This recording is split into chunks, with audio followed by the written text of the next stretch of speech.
Okay, thank you very much for joining us, everyone. And if you're watching this on the recording, thank you for taking your time out of your day to watch this video. We are presenting today through GEG UK, but we are the post-16 education in the UK. So we're a Google Educator group. We're here to support teachers that are practitioners across FE, adult education, community training and learning in FE. So thank you very much for joining us. We have got a group of presenters here today that are absolutely amazing. We are going to start by welcoming everyone and just say thanks for joining us. We just want to sort of acknowledge that there couldn't really be a better week to have this conversation. International Women's Day is about action, and this webinar is full of women taking action every day at the intersection of ESOL, vocational learning and digital innovation. ESOL teachers support learners who are not just studying, they're rebuilding their careers, they're navigating new systems, they're raising families and learning English all at the same time. And we want to acknowledge that in vocational education, language isn't separate from learning. It's the pathway to competence, confidence and progression.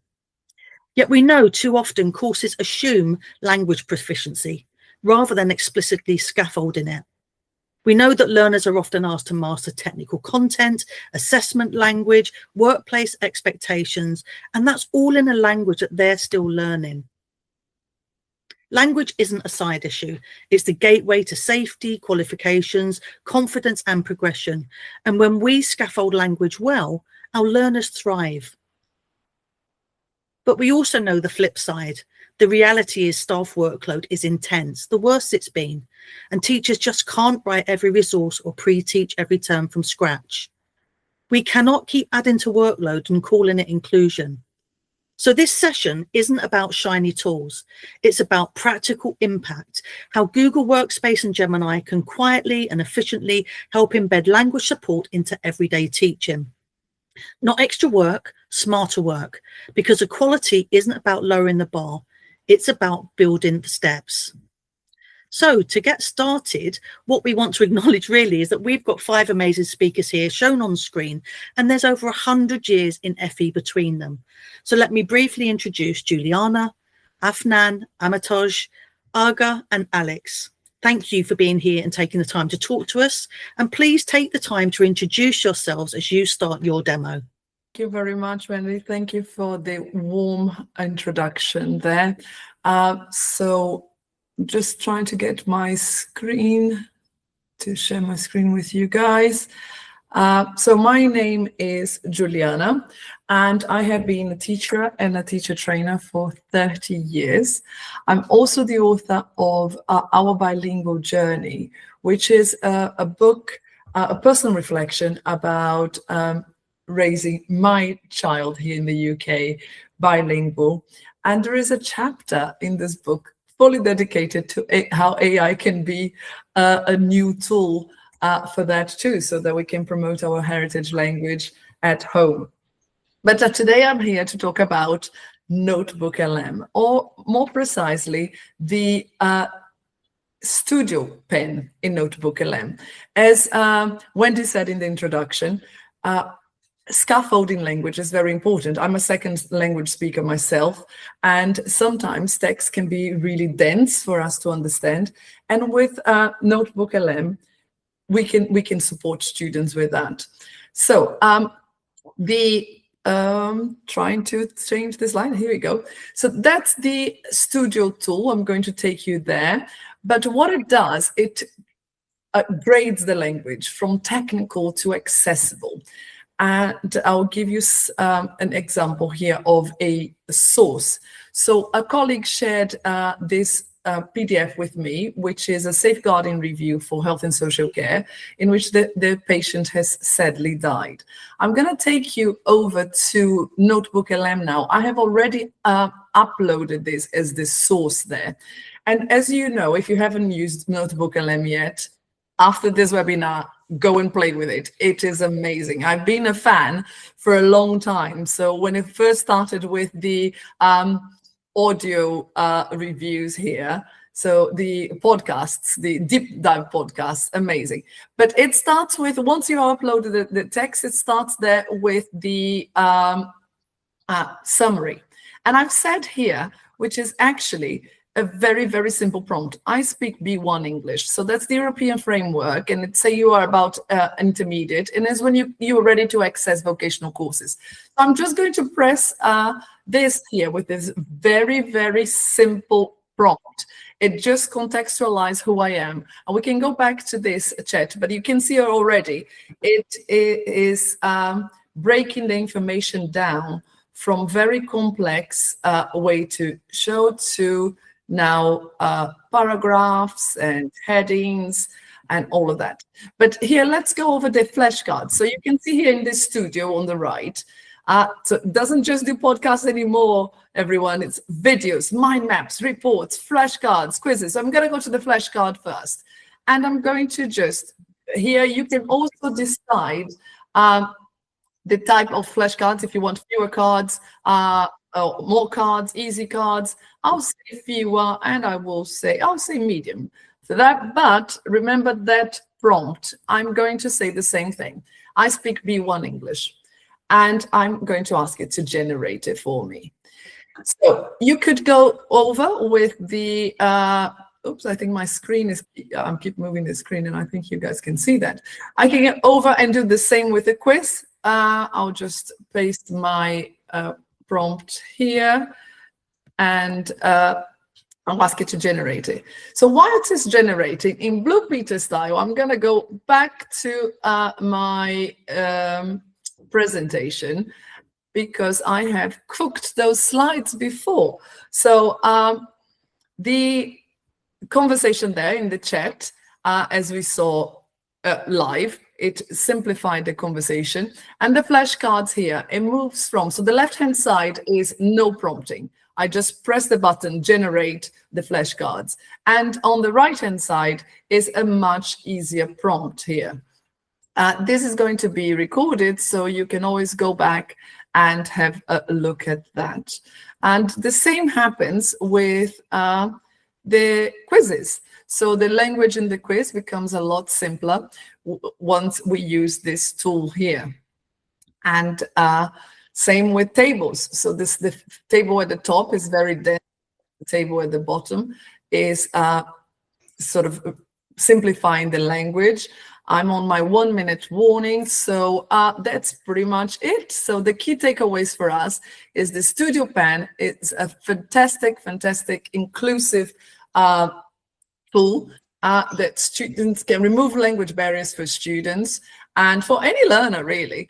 And for teachers, teachers can actually generate the notebook themselves with that tool and share it on Google Classroom. Very simple, that at the top.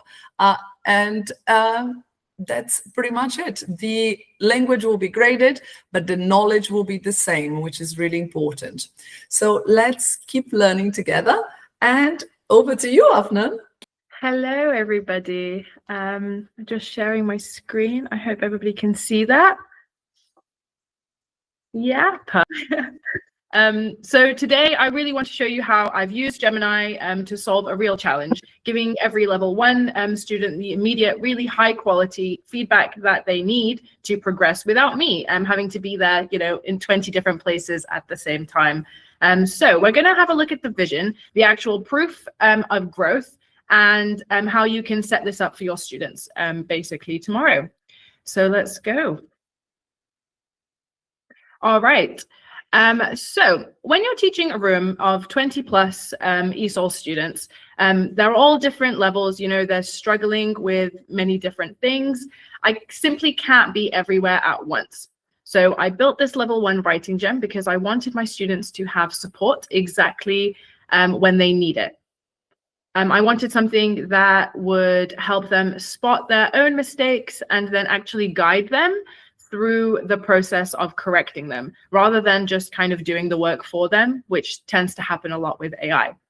I designed this gem specifically for guided learning. So it's programmed not to just hand over the right answers, but instead it identifies where the errors are in the work. It explains the grammar or the punctuation rule behind it. And then it prompts the student to try again, which is excellent. It's really about providing that high quality, immediate feedback that we know is really the bridge to progression, especially for our ESOL students, and especially at 9 p.m. on a Sunday when they're studying and I'm trying to go to sleep. So there is that. So let's move on to the proof. So this is where the tech really kind of meets the reality of the classroom. So last week I saw it was a 10-point jump in one of my students' mock exams, which was fantastic. And it happened because instead of just seeing red ink on a page, they weren't just looking at the corrections. They were actually using the gem to interact with their mistakes. So they were understanding the why behind their mistakes and what they were writing, not just, you know, my feedback. So as you can see here, we have two different students who have actively corrected their own work. So this is using the gem.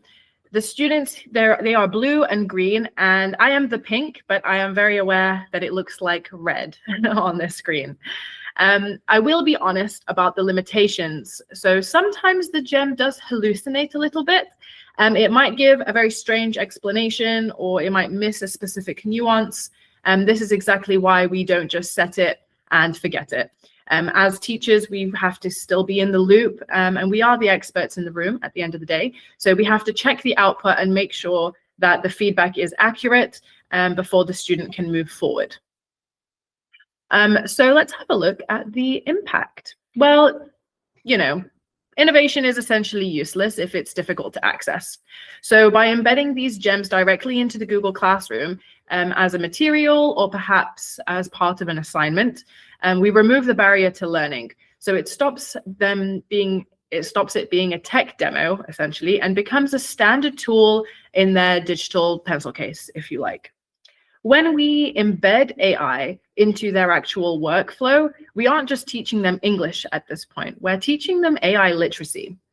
We're showing them how to use these tools as to not necessarily get left behind, but it's to navigate their own learner journey. And I think that's really important because they're busy and they have lots of things to do, so they need to find time to do it on their own. It gives them autonomy over their studies, but it also gives them flexibility when they can, when they want to, and where they can and want to learn. So this is essential for our ESOL students, as Wendy's mentioned before, but many are very much navigating their way back to reality and stability. Having a tool that kind of meets them where they are on their schedule, I think is a really massive part of that journey.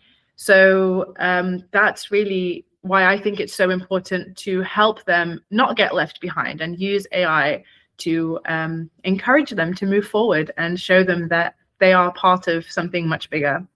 So thank you very much for listening. Maybe I was a little bit fast. I hope my Wi-Fi was okay, but I hope this helps you with your classes and your ESOL students as well. And yeah, thank you very much. I very much appreciate your time.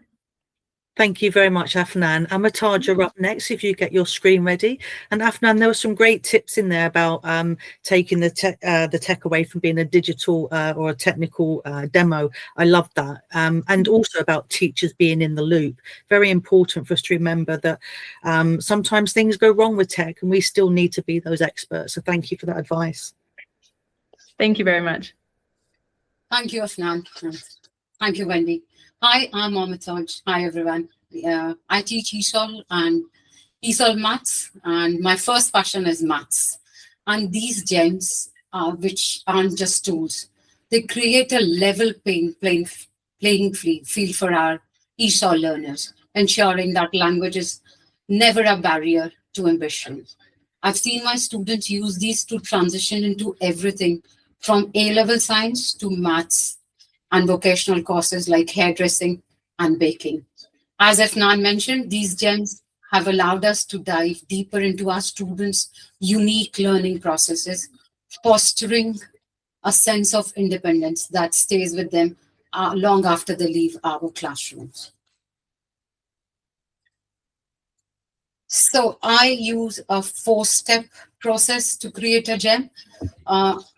Afnan has already shown us how to create a gem, so you're aware of it.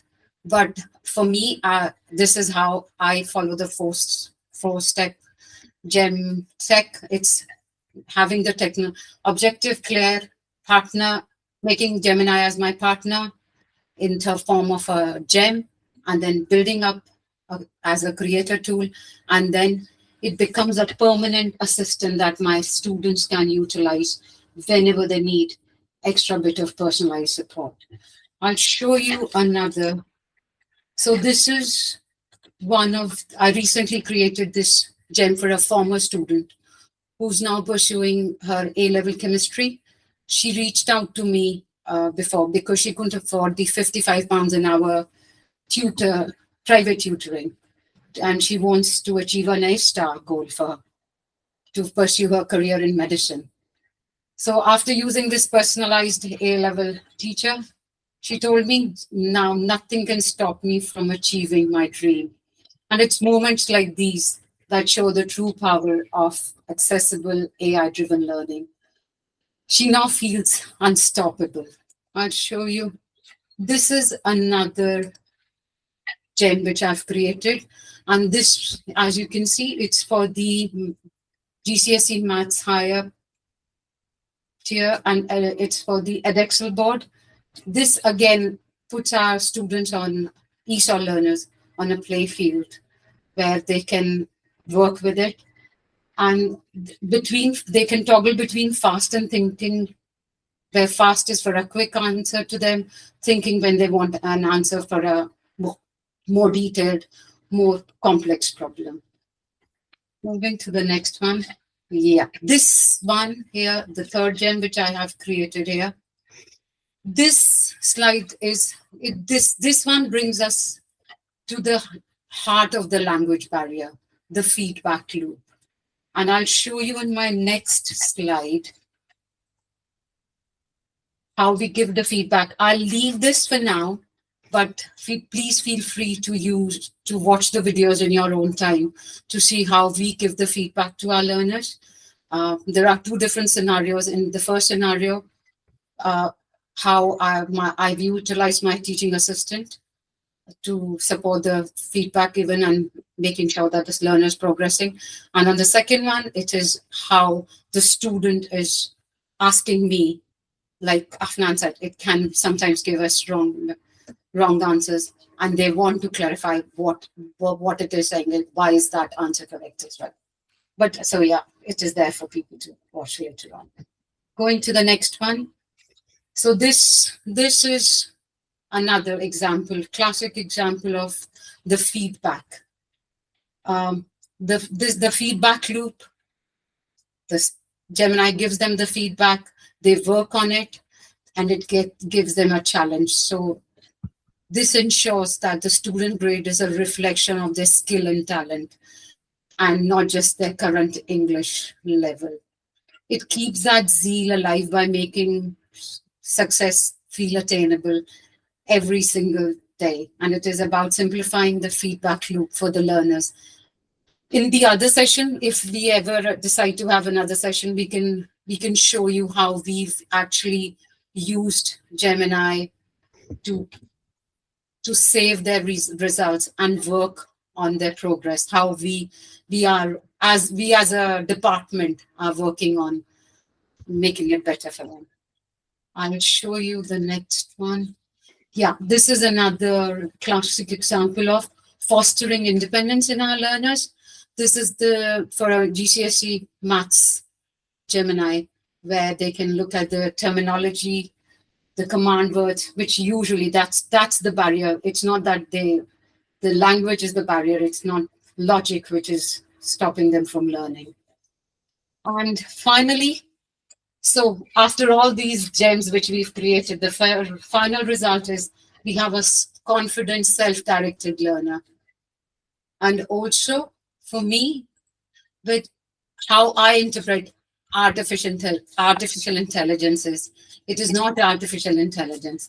It is angelic intelligence, because we as educators use it in a way that we create a more inclusive community and society, and create a playing field for our ESOL learners to fair paths to success as well. So yeah, that's from me. Thank you, Wendy. Thank you very much, Anatolia. Really kept well to time there, and a really good example of some of the things that you're doing there. Yeah, it would be great in a later session to go through these and break them down again, but today's a general overview. Yeah. Next, we have Aga to come back and talk to us. That would be wonderful if you can get your screen shared. The tool that I would like to talk about today is Google Vids, but actually where I would like to start first is a Google slide presentation that was turned into Google Vids when I first started experimenting with this tool.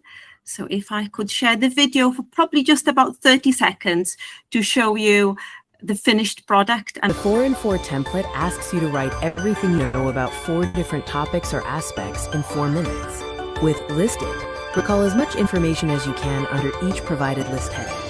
The retrieval relay involves working as a team to recall knowledge in 2-minute intervals, building upon each other's knowledge without repeating content. So I hope you've seen that and that was okay. So what you've just seen is a video that hasn't actually taken me that long to create. It started as a Google Slides presentation about retrieval practice. And I'm very well aware that as educators, we've got lots and lots, if not hundreds of presentations that we use day to day in our jobs.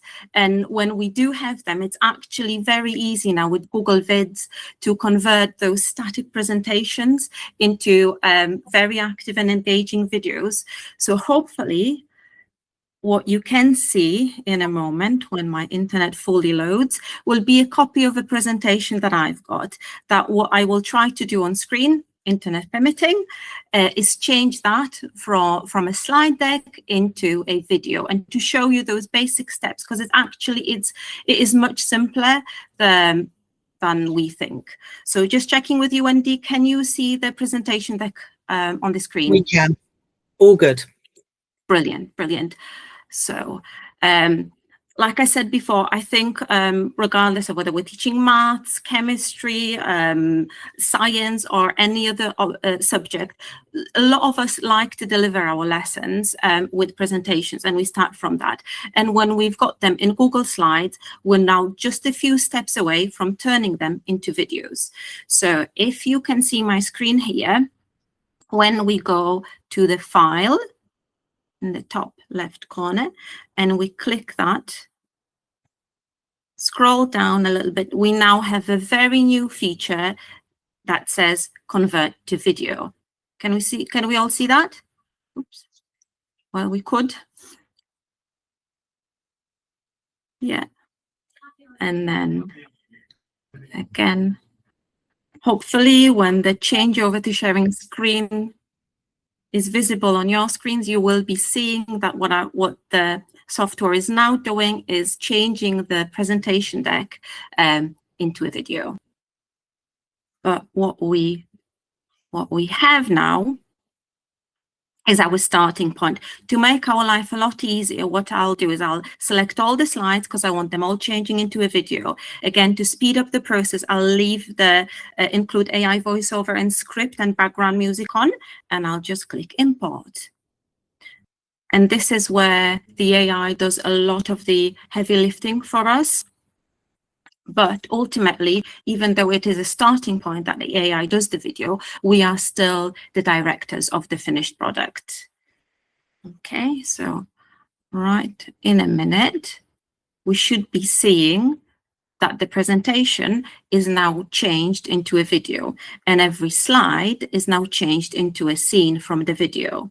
Because I've used the AI features, what the software has done in the background is created a script, but it doesn't mean that we cannot change it. If I don't like the script, if I go to the panel on the right-hand side here, generate voiceover, and I click that, I can actually see what will be read out. And if there are any words that I don't agree with, or I would like to add something, I can change that here at this stage. I just need to remember to click update voiceover.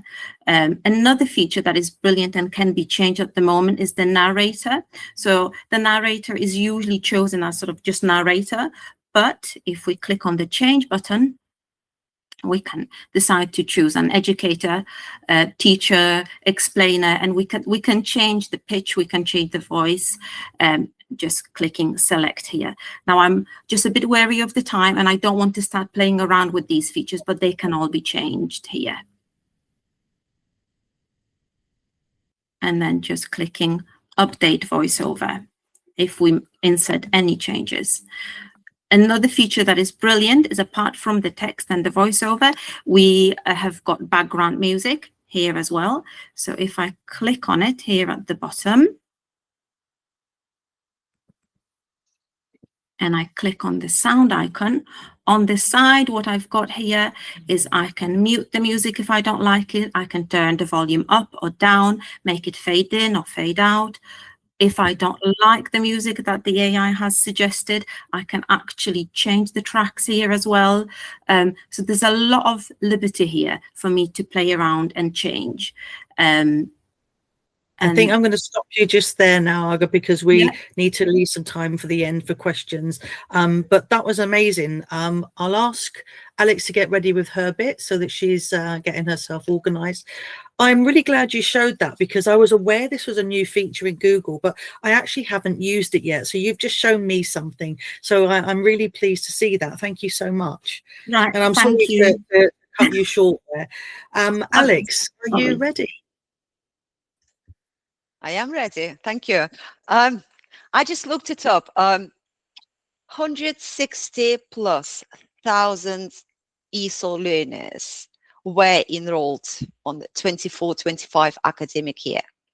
So those 160,000+ learners are hoping to progress into the vocational courses.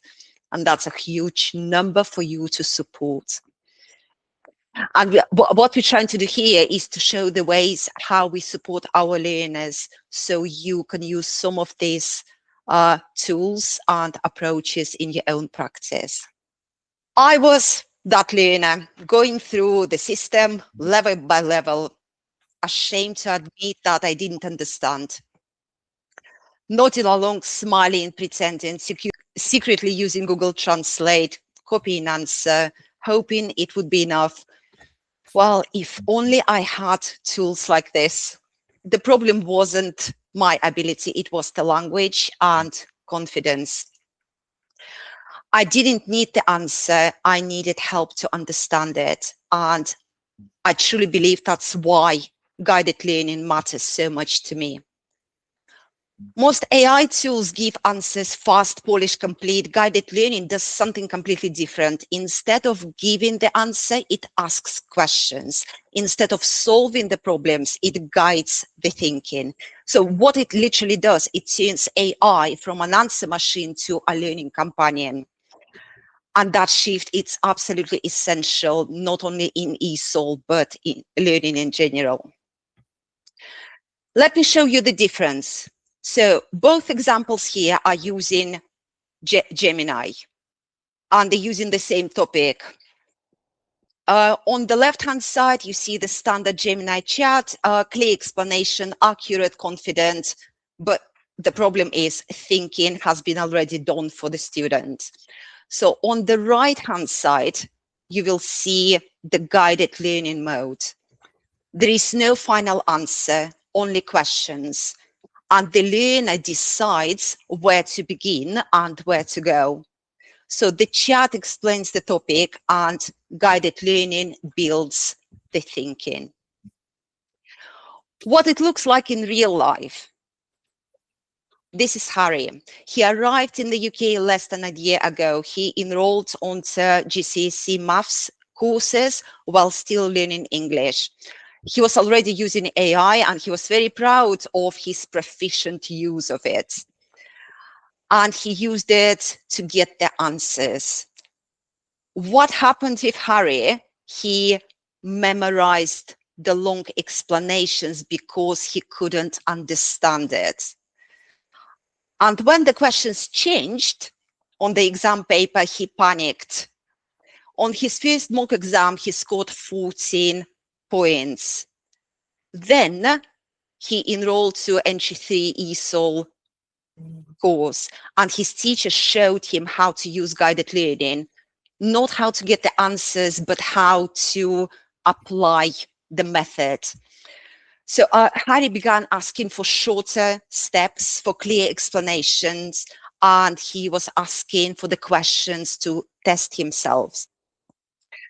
The second mock exam, the scores went from 14 to 29. But more importantly is the level of panic reduced dramatically and confidence increased. Harry told me that now if the question changes, I know what to do. And that's the confidence in real life. In vocational education, language is often a hidden barrier. Learners expected to understand very technical vocabulary, assessment language, workplace expectations, while still developing their language skills. And obviously, teachers do not have time to rewrite every single resource to support those learners. And as Wendy mentioned, inclusion cannot mean increased workload. So guided learning doesn't lower the bar, it builds the steps. So if a vocational colleague said to you, my learner is capable but struggling because of the language, please don't show them how to use AI and ask for a question. Show them how to build the method. And for some of us and our learners, that would change everything. Thank you so much. Wow, that was a great way to end it. Thank you very much for showing clearly how it impacts on our students. And at the end of the day, that's what we all want, isn't it? I'm just going to thank everyone again before we open up questions. But, you know, Juliana, Afnan, Amitaj, Olga, Alex, you have been absolutely amazing. And thank you for bringing that energy and your experience to this meeting. For those of you that have joined us, thank you again. But we are now open for questions. So if you'd like to put your mic on and chat to us, that's fine. If you're happier putting stuff in the chat, that's also fine. And I'll just take a look at the chat and see. I could see a couple of people have been saying thank you for the sort of work you're doing and showing it, and commendable 14 to 19. Are there any questions about anything you've seen? Anything you'd like to see more of? Want to take a note of that Google Doc, we can always come back to that at a later stage as well if you want to carry on adding things, questions for us after the session. Yeah, Wendy, can I just make a quick comment? Yes, of course. Yeah, because I started from the presentation side of it, how to create a video from a presentation. But obviously, if somebody wants to just create a video, if you put vids.new or go via your Google Waffle, you can find the Google Vids application there as well and start creating it. In my head, the scene works in a very similar way a slide does in Google Slides. So you can insert pictures, animations, videos, texts, and it's really beautifully editable. And Google Vids has got a lot of templates that are ready to use and adapt, which are brilliant. So I think it really is a game changer, and potentially could be a quick win for a lot of teachers who already use Google Slides and presentations via slides. Absolutely. We're always looking for things that make our life easier. Any more questions from the people that have joined us today, or even from the presenters themselves? To Google Vids. So now we also got the caption one. So that's very useful, not just for the language needs, but in general accessibility tool. Yes, absolutely. If I hadn't run out of time, I would have probably mentioned that. Yeah, sorry about that. And that's something we haven't really touched on, is it? We know that we're supporting ESOL learners, but some of those ESOL learners also come with SEN needs as well. So we're looking for that accessibility that's built in as well. And that's really important for us to look for those tools that have that as well.